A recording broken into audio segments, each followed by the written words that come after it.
So you'll see in the socionics community, people will be like, oh, look at this person. Look at all these relationship problems they're having. They've had 4 freaking divorces. They must be FI polar, or at least they have very weak FI. I think there's some problems with this perspective. First of all, if I was comparing FI to FE from a language standpoint, so we have this extroverted style of feeling and we have this introverted style of feeling. I would think it's the extroverted style of feeling that is more oriented towards receiving emotional data from the people around them. And that goes for one-on-one interactions too, where, you know, when it comes to picking up on the emotional cues of the person you're talking to and adjusting, calibrating yourself accordingly.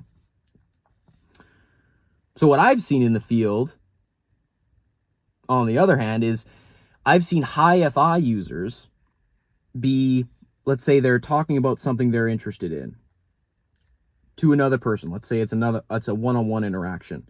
I've seen these high FI users be very interested about this thing they're discussing and talking about it to this person, and not pick up on the fact that the other person is not interested, or they won't pick up on the emotional cues of the other person and adjust accordingly. It's like they'll just keep talking about whatever is the thing that they're interested in, and not realize that the other person doesn't really want to be there. Whereas I've seen ESTPs, on the other hand, that are very tuned in to the people around them and very aware of these like subtle emotional cues that let the ESTP know, like, okay, like this person is not really, their level of engagement is not really there. They're not really interested in this, and they'll adjust, they'll calibrate accordingly. And I would suspect that this carries over into relationships as well. I could see the ESTP with their FE, because they're picking up on this emotional data and adjusting accordingly, that has some advantages in relationships.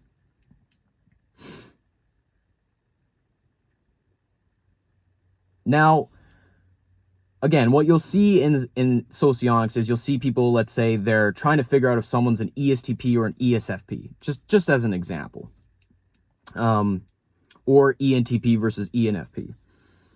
And they'll be like, oh, you know, this person has all this, you know, relationship issues. They've been divorced a bunch of times. And they'll immediately think more of, you know, the FI polar types, ESTP, ENTP. I don't think this really works.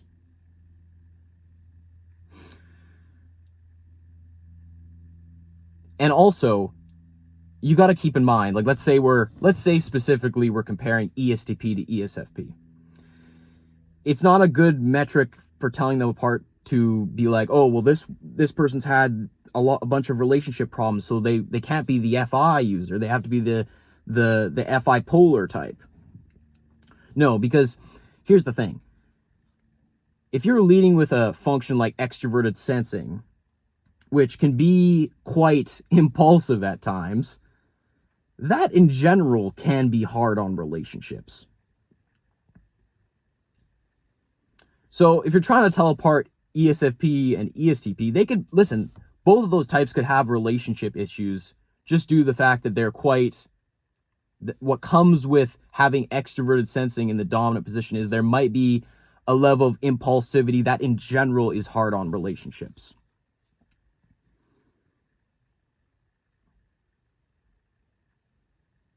I've met SE leads that are quite ambitious, and that level of ambition and drive can be hard on relationships, regardless whether this is an ESTP or ESFP we're talking about. But if it's a contest of like, hey, which one has better people skills or is better with relationships, I would think that an ESTP is better or has some advantages, some significant advantages over the ESFP. Because like I've said, I've seen high FI users talk to people and not pick up on emotional cues the same way.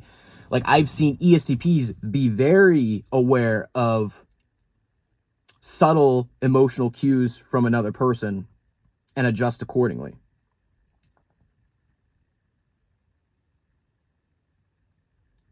I've seen many cases where ESTPs and ENTPs are much more aware and able to calibrate according to the emotional cues that they are receiving from the people around them.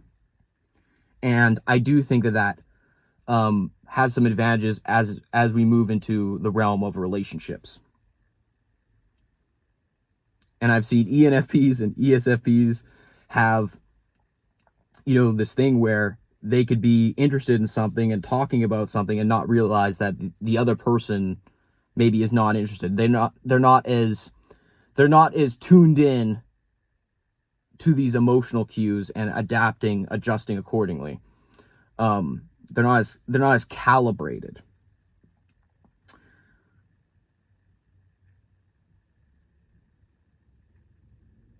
You gotta think, like, with what comes with extroverted feeling is there is a kind of like Eric Strauss would say, a kind of interfacing going on. It's receiving information and then adjusting as it pertains to the emotional and social realm.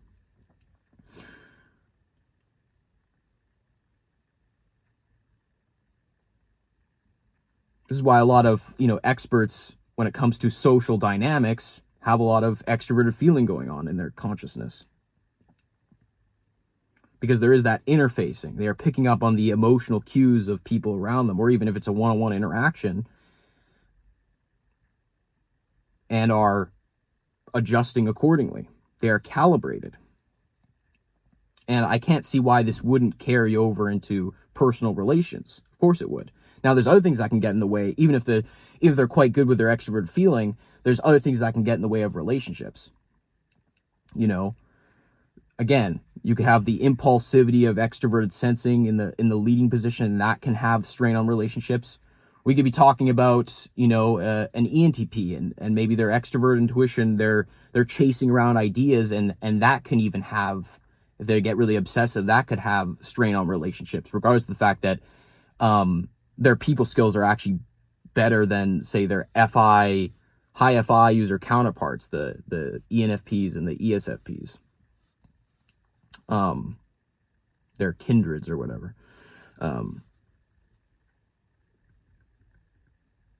Anyways, thank you all for watching. So yeah, I think this whole like relationship ethics idea attached to introverted feeling, I think, is a little bit there's some problems there. I think it should be re-examined. Yeah, thank you for watching.